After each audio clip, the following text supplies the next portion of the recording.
ఒక గ్రామంలో వార్డు మెంబర్కి పోటీ చేయాలనుకునే నాయకుడు కూడా తన నడవడికతో ప్రజలను ఆకట్టుకోవాలనుకుంటాడు.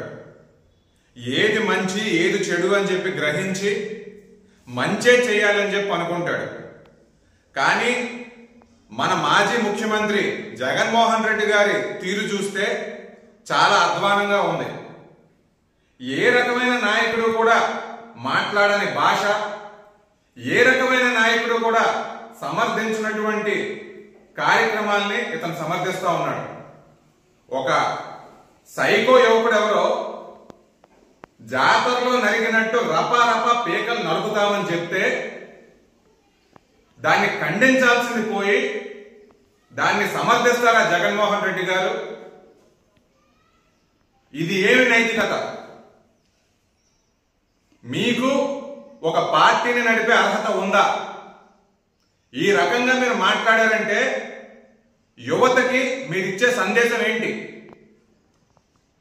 మీ మాటల్ని చూసి ఎంతో మంది యువకులు ఇప్పుడు చెడిపోతే ఎవరు బాధ్యత వహిస్తారు? నాయకుడు ప్రవర్తించాల్సిన తీరిదా? మీరు మీ మాటల్ని వెనక్కి తీసుకోవాలి. ఆంధ్ర రాష్ట్రంలో ఉన్న ప్రజలందరికీ కూడా క్షమాపణలు చెప్పాలి.